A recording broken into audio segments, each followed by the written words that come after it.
JT Crowley is Talking Books. On the show, you'll hear from emerging talent and seasoned veterans from around the world.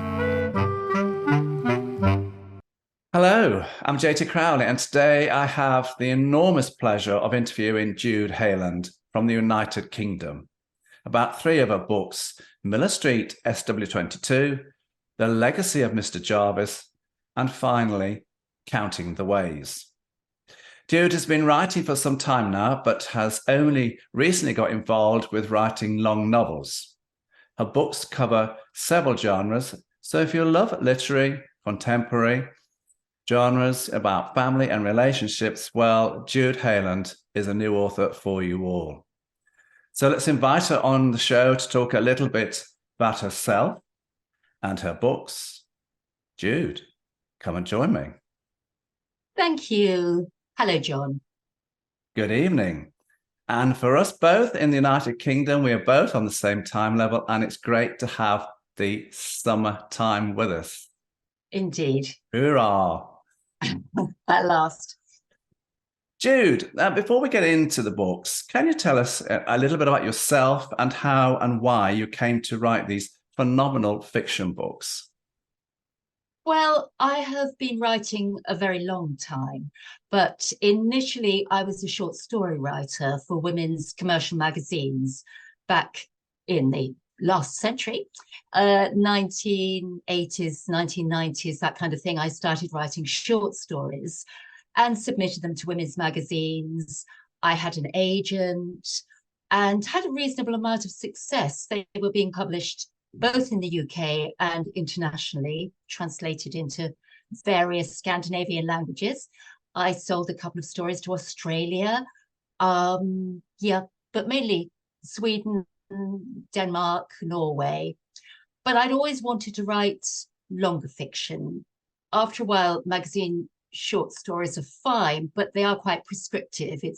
You need to write to a certain length, it needs to have certain ingredients.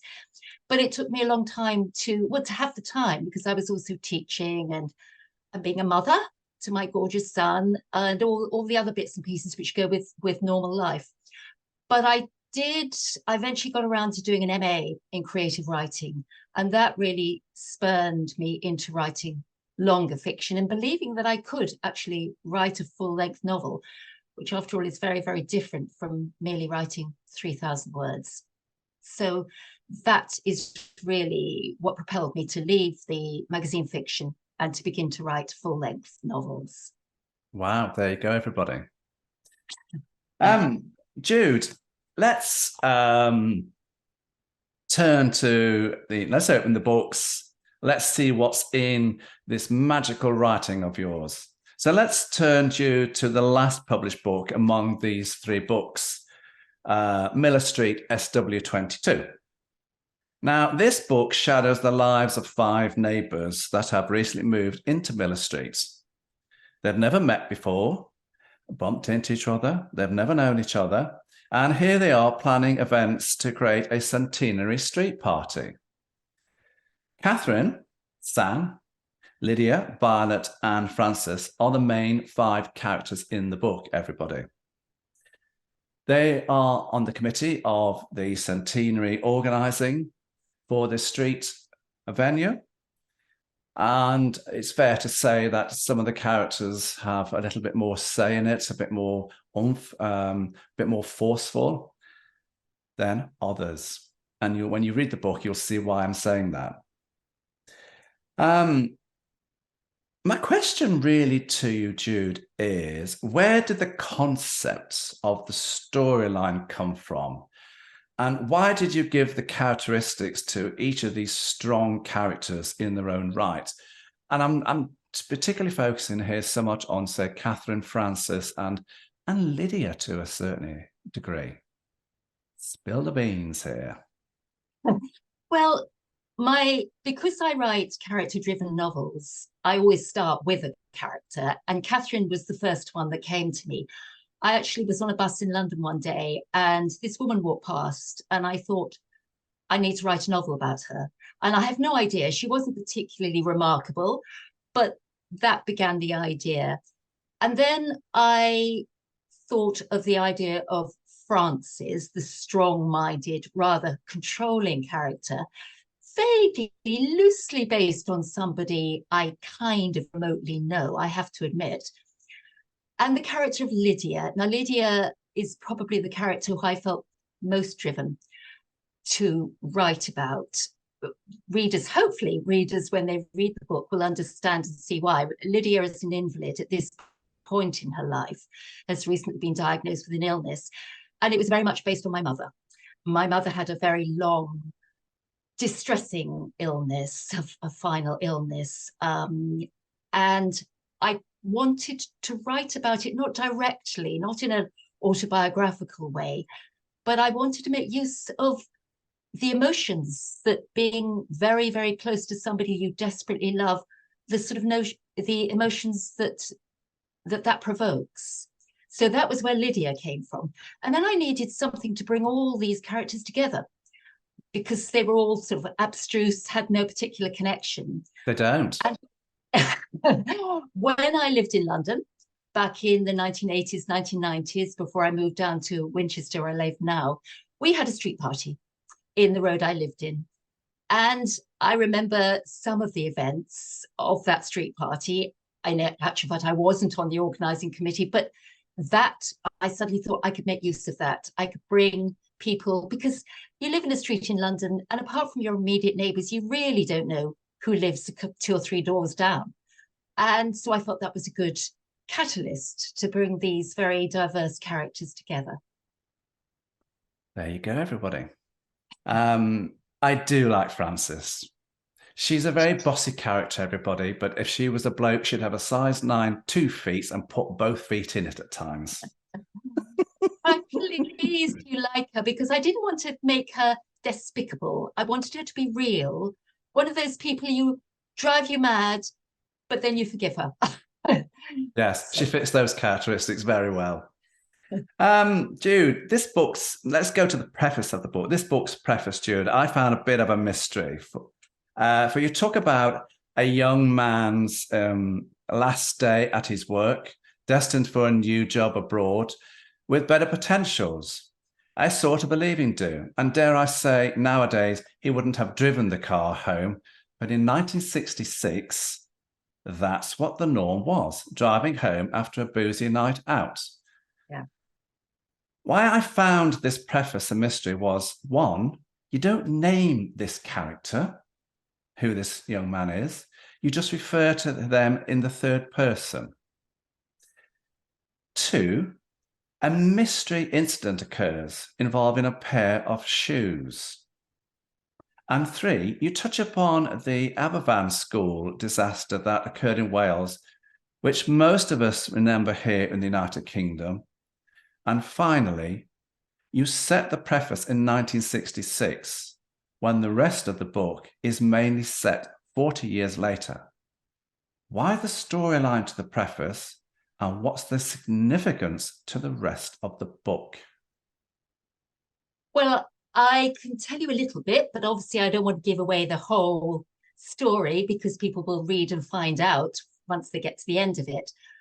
I'm always interested in hooks from the past and how we behaved differently at different eras. Exactly as you've said, people jumped into their cars I mean, I was a child in 1966, I hasten to add. So was but I. Even exactly. just in our cradles. But nevertheless, the habits of the recipe of the times always interests me. The norms and values that exist in different decades. And that all of my novels are set in the past, in the recent past, not historic novels. And I also wanted an event which had haunted somebody their entire life, which is eventually resolved decades later. I came across a small paragraph in a newspaper when I was planning this novel about an event that had happened to a man 30, 40 years before, which eventually caught up with him. It was like 3 or 4 lines in a paper. And I thought, oh, that's interesting. Because we do hold secrets. Again, one of the themes I like writing about is how much do we ever know each other, even the people closest to each other, to one another. There are certain things we never, ever really share. At least that's what I believe. And so that idea I felt was interesting. And I just wanted something driving through the novel, which is eventually resolved towards the end. I don't want to say too much because obviously I don't want to give away what is resolved by that. Certain events, the pair of shoes, funnily enough, I remember my mother telling me about an event, or rather telling me something that had been discovered nearby, again, when I was young, that a pair of shoes had been found at the side of the road and a body quite far away from them. And I've never forgotten that image in my head. I must have been about 9 or 10, 11 when my mother told me about this, but I'd never lost that image. Again, the Aberfan, I think anybody living in England at the time, however young you were, it's one of the earliest memories of the most appalling, shocking event. And providing you were like even 7, 8, 9, I don't think any of us forgot that terrible, terrible tragedy, especially if you were a child of similar age, which I was at school, in primary school at that stage. So that had always lingered with me. I'm not quite sure now why I put them together, but it seemed to work. It seemed to fit. And I wanted to have a definite date that linked then a novel which was set a long time later. In 1966, yeah. Yes. Chapter 1. Here you start the journey of this book by introducing us to the characters, especially Catherine.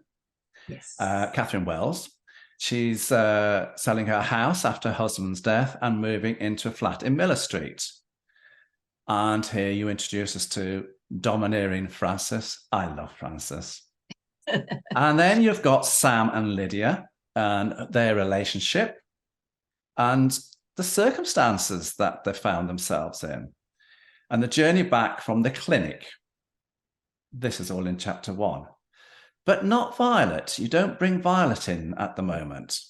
Why have you set, for me, the opening scene in this way?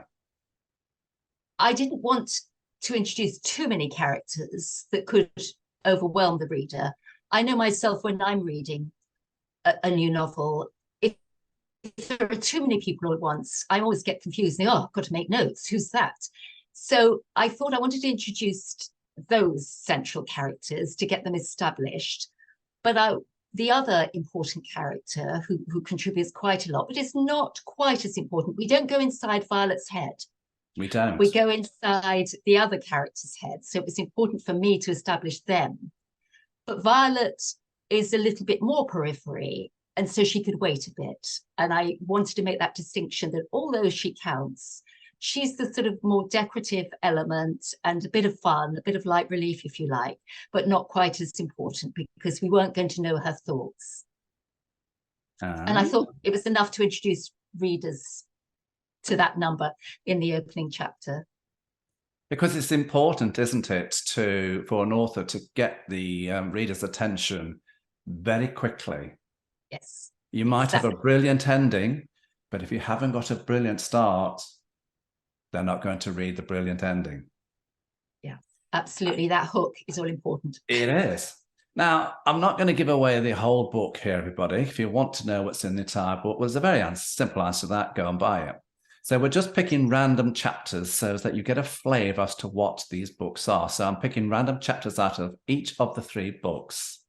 So it's just to give you a tantalising glimpse into the work of Jude Hayland. Let's head to chapter 11, Jude.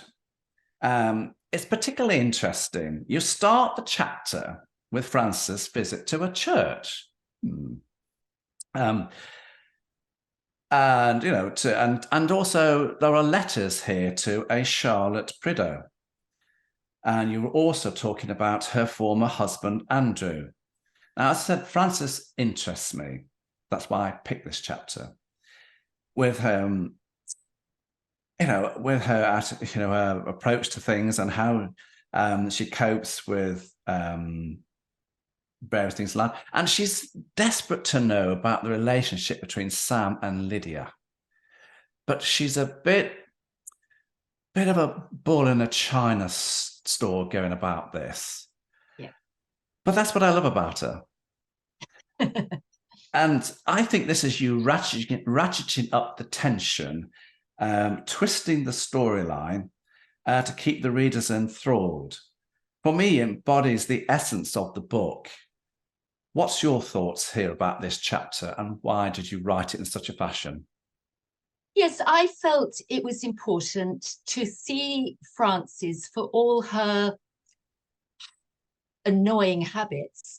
For a start, having her sitting in a church gave me a chance for her to reflect on her thoughts at that moment.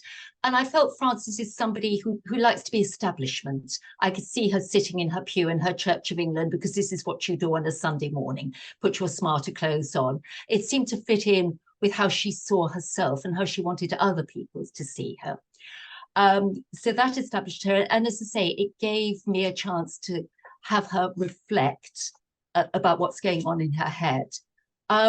And then, of course, it also gave me a chance for her on the way back to bump into one of the other characters, because if they're inside, I mean, they're all living in the same house, but the house has been divided into flats. So they're not going to see each other. So it's the plot device of simply getting them outside and bumping into each other to have a conversation.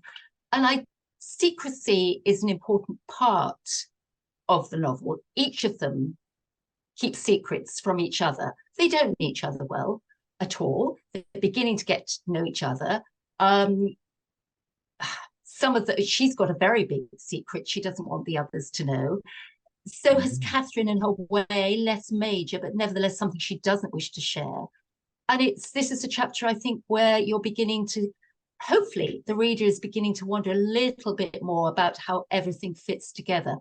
The letters, it's quite interesting because the character of Charlotte, who was going to be very minor and is still relatively minor, but Charlotte and Andrew, they began to become more important as I was writing the novel.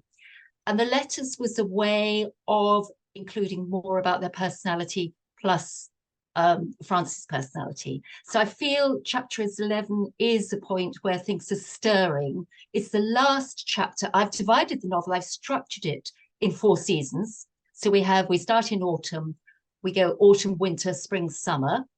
And that chapter 11 is the last of the winter chapters. And then we move into spring. So it's kind of quite an important pivotal moment, I feel. I see. Because it's interesting. And yes, I know what's in the books, everybody, because I've read them. Yeah. But the whole idea, the concept here is for us to tease you. Yes. So as you click at the end of the podcast, down to the Amazon link and buy. Can't be plainer than that, can I? Exactly. You're doing a good job. Oh, absolutely. I love marketing. Let's go to chapter 21. And it's a Saturday. It's the 15th of July, 2006. It's 7 o'clock in the morning. Violet has returned. Here she comes, everybody. Frances starts to ponder about her future once the street party with all its planning comes to an end. She ran Andrew, her previous partner's business in relation to admin, and her mother's inheritance won't last forever. Please tell us, Jude, what's going on in this chapter, or should I say, please tell the listeners what's going on, for I know what's going on, having read the book. I think you're winding up the characters here, aren't you? You're starting to do it and pull it together. Absolutely. If this was a crime novel, it'd be when you discovered who did the murder. But it's not a crime novel, not by any stretch of the imagination, but it is where everything comes together. Everything begins to link. You know, the pieces of the jigsaw are gradually fitting together. Resolution is happening. I mean, the novel never completely resolves. It's reasonably open-ended, the way all sort of modern novels are. I mean, it's not Reader, I Married Him in the way of a Victorian novel, of course. But nevertheless, characters, the mysteries in their lives are being resolved there is a certain amount of climaxes in this chapter. So it's very crucial that gradually we are beginning to see the wood for the trees, as it were. Things are beginning to become clearer for the reader, hopefully. And if they have been wondering, what's that person's relationship with that person? I don't quite understand that. Hopefully this chapter will make everything, it will clarify. And it does. Good. It does. It starts to do that, everyone. Jude, let's go to another one of your books. Now, The Legacy of Mr Jarvis. Now, this was the second book that you wrote. Now, I found this book full of intrigue, deception, and deceit. Yeah. And again, like in Miller Street, you start the book off in 1966 with young Mary, daughter of Jack and Ida, and, who suddenly there's a house move. And, and they move from London to the South Coast. And again, 40 years later, Mary learns something about her mother's past. A half-sister appears on the scene. Who was Freddie Jarvis from her mother's past? And was she a legacy of Mr. Jarvis? Did you enjoy creating the storyline and the characters to this book? I did, very much. Thought you did. Again, it's that business of enjoying looking at the past. I don't write novels set in 2023 because you don't know what's going to happen tomorrow. I like looking back to times when I haven't yet written anything in an era when I haven't been alive, however young I was. So I enjoyed, again, capturing the flavour of what it was like to grow up in the 60s, late 60s, early 70s, because I think people's concept of the 60s is often very different than the reality for most people's lives. The 60s might have been all about amazing happenings and free love and flower power if you were a pop singer, but for most people, it was just the 50s rehatched. There weren't huge changes, and I wanted to capture some of that, but still life was quite dull and hadn't changed that much. It was only 20 years after the end of the Second World War, which is 20 years is nothing.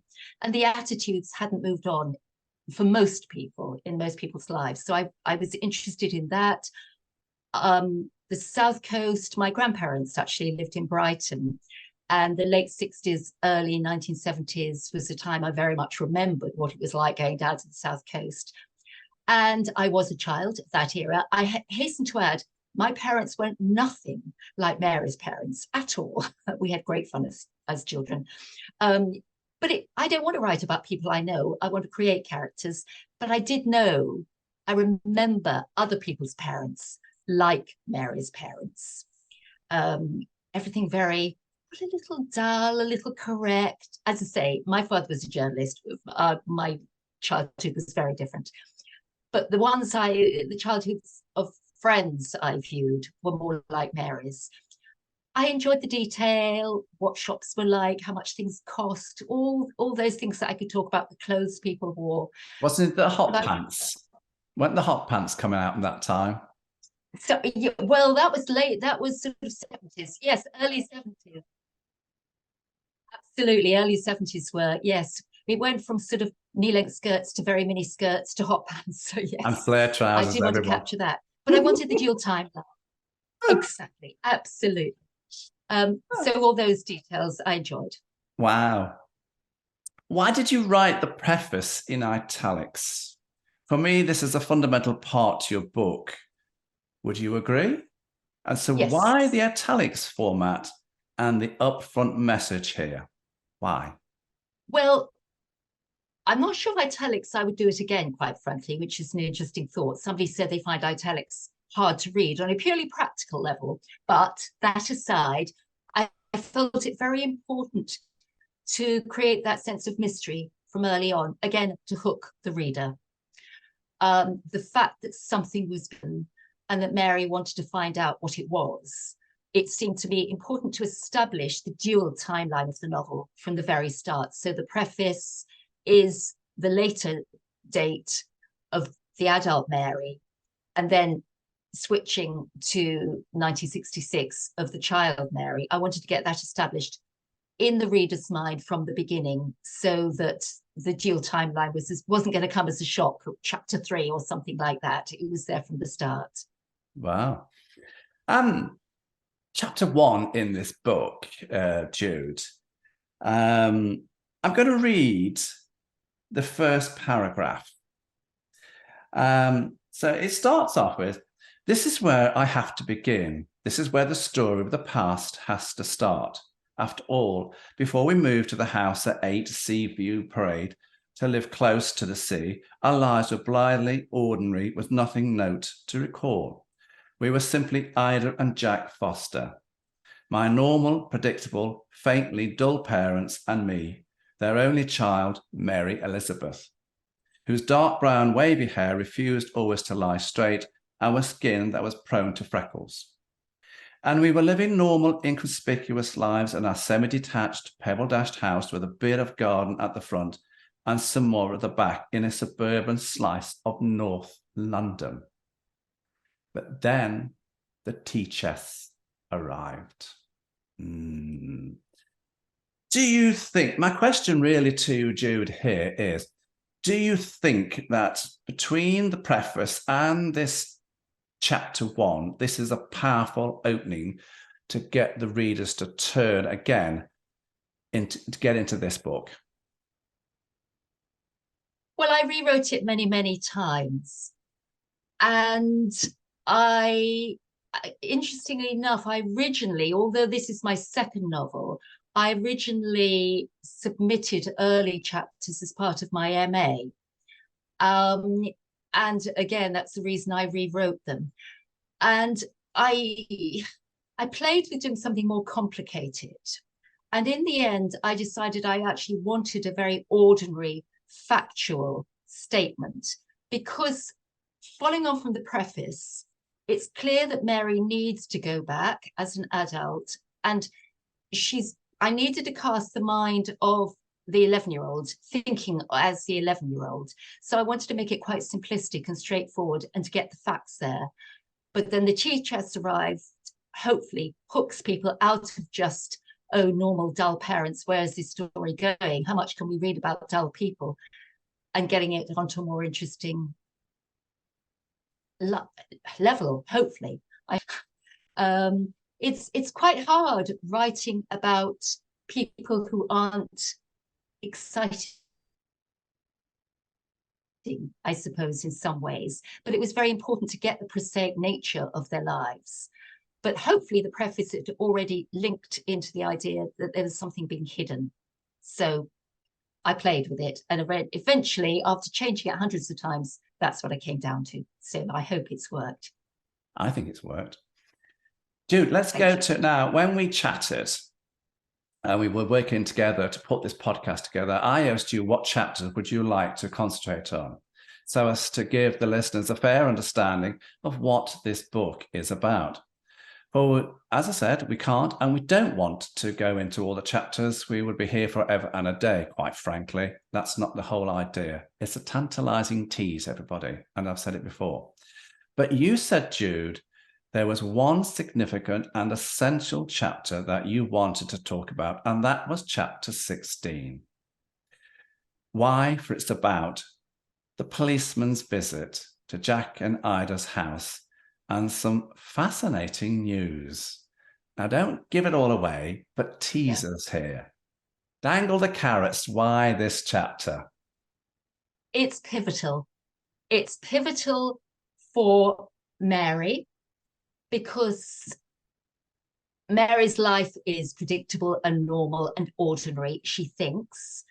And she gets up, she goes to school, she does her homework, she has her friend Eva, and things are going fairly normally. And then this chapter where everything suddenly shifts and she begins to think that possibly things aren't quite as she assumed. And from then on, everything becomes quite muddled. As you say, I have to be very careful about what I say. And her shifting views of her parents, their relationship, her understanding of her father, of her mother, of her immediate surroundings is thrown into question.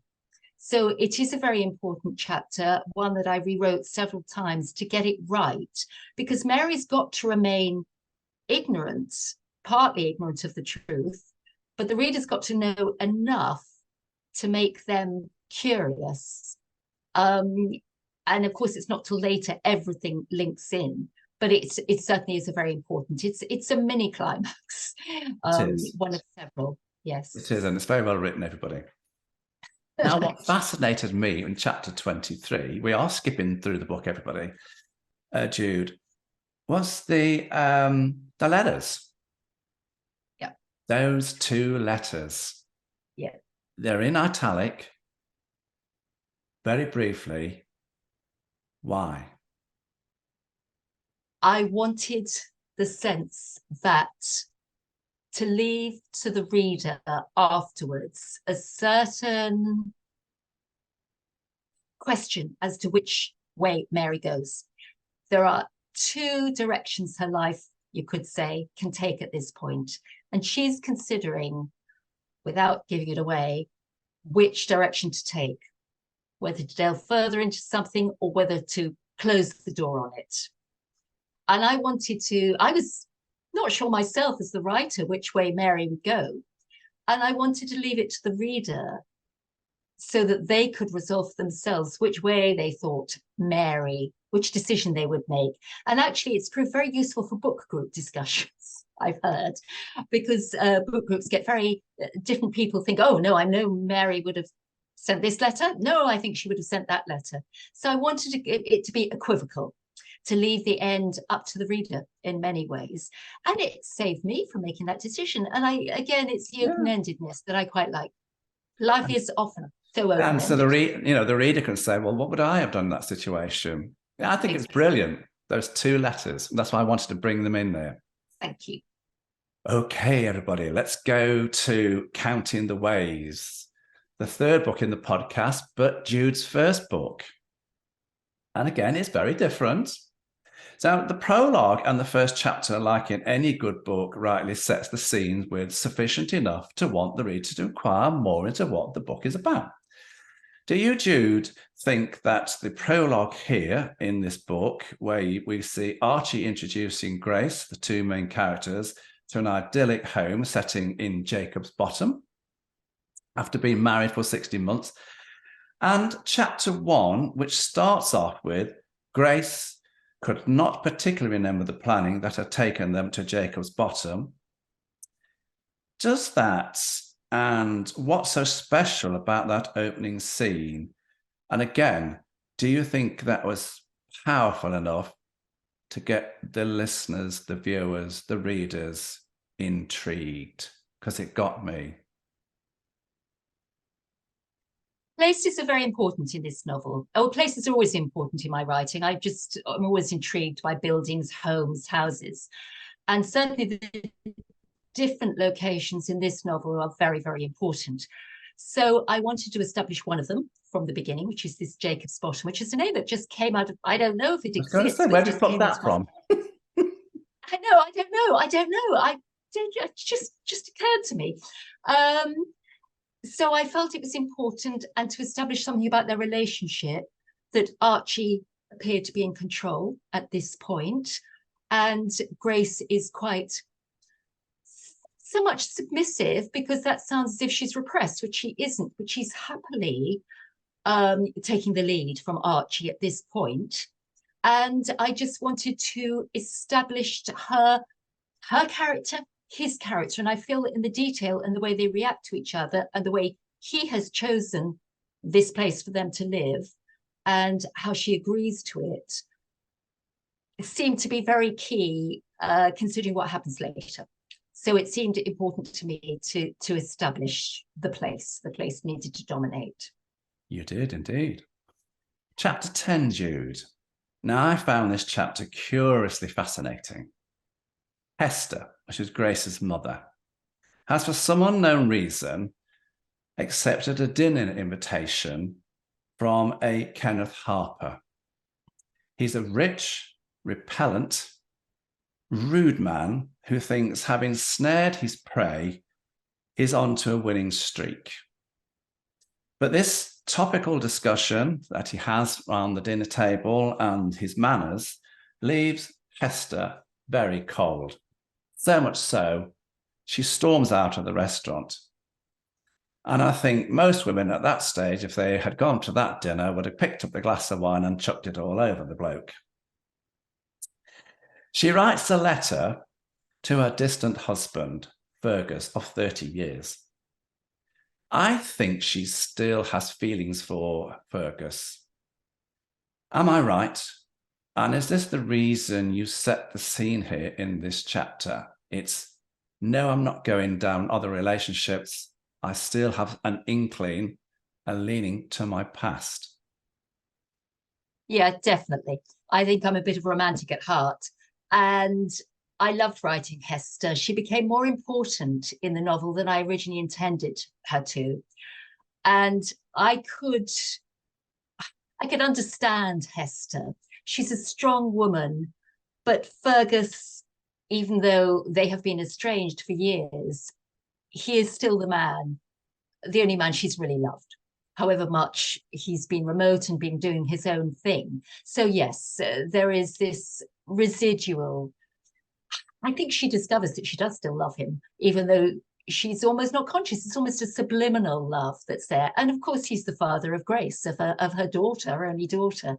So yes, I think there's a little bit, not a little, quite a lot of her residual love for Fergus is there in the novel and in her character. Because Fergus is adopted for how shall I say it, a simple life on a Welsh hillside, growing his vegetables and things. Yes. He's sort of like opted out of society, yes, which we'll come to in a second. Now, I want to move on to chapter 21, because for here, we have a new scene. We're on a Greek island, everybody. The island of Kronos.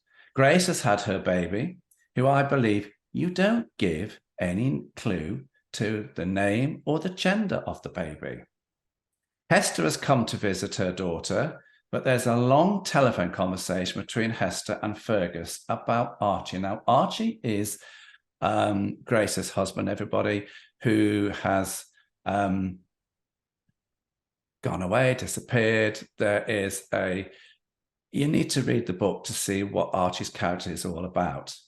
Yeah. But there is this conversation and about the status of Grace's husband, Archie, his state of mind. Jude, could you briefly tell the listeners what's going on here? Where are you taking the storyline here? Well, Archie has disappeared, absolutely, and we don't know why or what's been going on at this point. It is this fictitious Greek island, although the terrain, the landscape is very much based on Crete, which I know very well indeed. So there's an authenticity to the description. Yes, exactly. But again, it's to do with this complexity of relationships. How much do we ever know is going on in somebody else's life? How much do people share with each other? And one of the underlying sort of the premise of the novel is the secrets that we don't share a lot of the time, even with the people who we should share, because of shame, because of pride. And again, I think Hester and Grace have this in common. This, you could say, this love for somebody who's not necessarily with them, this understanding and forgiveness. And I have to just say the name and the gender of the baby eventually gets resolved at the very end. So you have to keep reading to the last page to find out. But it's an important chapter because it does establish, I suppose, the patience, the love, the endurance of these two very strong women. I mean, Grace seems quite, as I say, submissive at the beginning, but she proves herself very strong and enduring. But their values, I hope, come out in this chapter. The importance of the child. It is quite hard to say a great deal without giving a lot away. But yeah, I mean, Hester is a mother. She's now a grandmother. And the sort of family love is very strong in the novel. And the love in relationships, the forgiveness, the understanding, the complexity of family relationships, which is Oh, the basically complexities of family relationships. Don't you love them? The ups and the downs. Yeah. As they say, you can absolutely, pick your friends, but you can't pick your family. absolutely. Yes. Jude, which of the three books do you like the most? Had the most fun in creating both the characters and the storyline? I think probably my third. I enjoy them all at the time, but in retrospect, I think I felt more confident because it was my third novel, and the storyline, I knew exactly what I was doing with it from the beginning. The structure was clear to me. I didn't lose my way or didn't start again. So it's not to say that I don't still think fondly of the characters in my previous two novels. And The Legacy of Mr Jarvis, for some people, that's their favourite. But I would probably go with my third. Wow. But as I say, I do have fondness for all of them. And I wonder how they're getting on with their lives now. What's next for you, Jude, in terms of writing? What's coming down the line? What can people expect? I'm working on my fourth novel, which actually is complete. I'm currently editing it, or about my fifth or sixth edit. It will be going to my publisher in the next month, 6 weeks or so. And that is called The Odyssey of Lily Page. At least that's the title I have in mind at the moment. So yes, number 4 is nearly the final dotted full stop. It will be coming out probably late summer, early autumn, something like that. There you go, everybody. Jude, who do you see as your market for your books? Or more importantly, who would you like to see reading your books? They've been very popular with book groups. So people who belong to book groups who enjoy character-driven novels, who enjoy quality of language, aren't just reading for a quick page turner. Of course, there is a page turning element, but nevertheless, people who want to enjoy thinking about people's lives, characters' lives, the decisions we make. As far as the age group, that's hard because people of all ages have enjoyed my books, but probably nobody incredibly young. I would probably say 35 plus, upwards to whoever reads novels. But as I say, book group fiction is probably quite a good label for it. Jude Hayland, thank you very much for coming on the show. Jude Hayland, everybody. It's been a delight. So, it leaves me to say, as usual, I'm JT Crowley. Thanks for listening. Wherever you're in the world, stay safe.